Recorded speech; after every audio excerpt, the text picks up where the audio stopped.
Dr. Tien.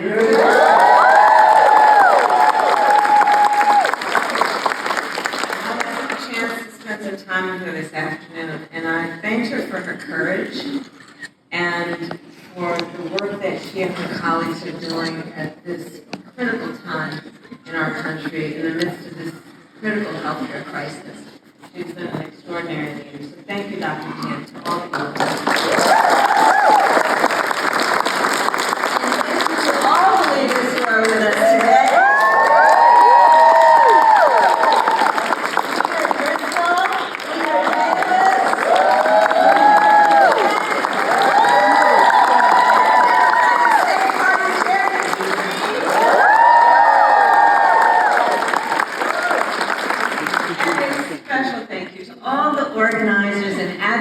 And elected leaders who have been on the forefront of this fight for so long.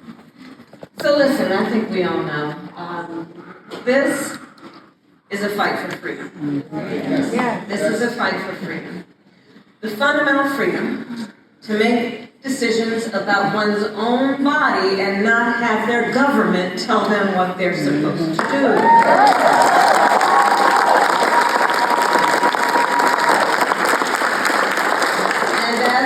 Almost 2 years ago, the highest court in our land, the Court of Thurgood and RBG, took a constitutional right that had been recognized from the people of America, from the women of America.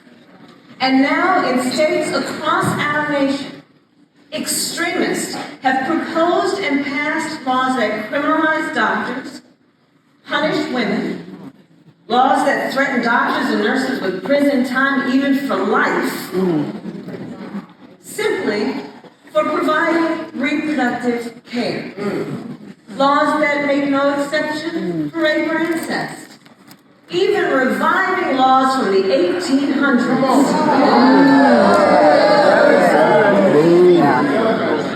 Across our nation, we witness a full-on assault state by state on reproductive freedom.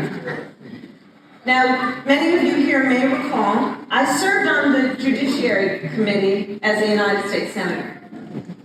And I questioned two of those nominees. To one of them I asked, quote, I had to put myself, can you think of any laws that give the government the power to make decisions about the male body? All right. And it will come as no shock to everyone here, he had no good answer. And that day, we all knew what was about to come. And it happened. Now, present day, more than 20 states have abortion bans. And today, this very day, at the stroke of midnight, another abortion ban went into effect here in Florida. As of this morning, 4 million women in this state woke up with fewer reproductive freedoms than they had last night. Starting this morning, medical professionals like Dr. Tien could be sent to prison for up to 5 years for providing reproductive care, even earlier in pregnancy. Starting this morning, women in Florida became subject to an abortion ban so extreme it applies before many women even know they are pregnant. Which, by the way, tells us the extremists who wrote this ban either don't know how a woman's body works, or they simply don't care. They don't care. Today, 1 in 3 women of reproductive age live in a state from an abortion ban. Many with no exception for rape or incest. Now, on that topic, as many of you know, I started my career as a prosecutor, specializing in crimes against women and children. What many of you may not know is why. So when I was in high school, I learned that my best friend was being molested by her stepmom. And I said to her, well, you've got to come and live with us. I called my mother, and my mother said, of course she does. And so she did. So the idea that someone who survives a crime of violence to their body, a violation of their body, would not have the authority to make a decision about what happens to their body next, that's immoral. That's immoral. And one does not have to abandon their faith. Right. Or deeply held beliefs to agree. The government should not be telling her what to do.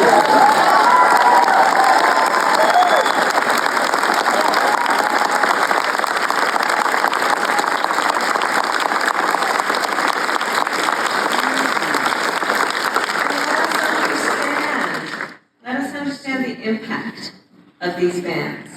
The horrific reality that women face every single day. Folks, since Roe was overturned, I have met women who were refused care during a miscarriage. I met a woman who was turned away from an emergency room, and it was only when she developed sepsis that she received care.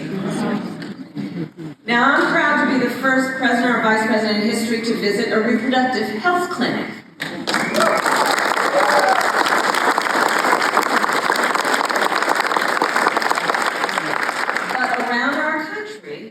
Since that decision came down, clinics have been forced to close. Think about it. Clinics that provide breast cancer screenings, contraceptive care, PAPs, life-saving care.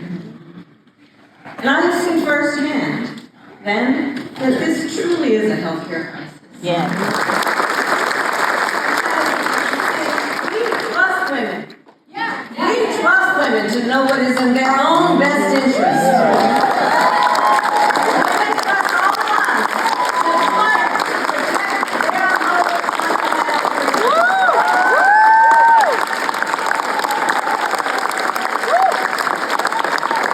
And this November, up and down the ballot, reproductive freedom is on the ballot. And you, the leaders, you, the people, have the power to protect it with your vote. Momentum is on our side. Just think about it. Since Roe was overturned, every time reproductive freedom has been on the ballot, the people of America voted for freedom.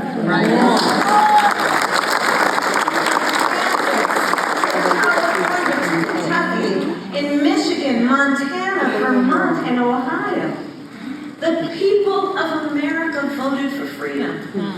And not by a little, but often by overwhelming margins, proving also that this is not a partisan issue. It's not a partisan issue. And proving that the voice of the people has been heard and will be heard.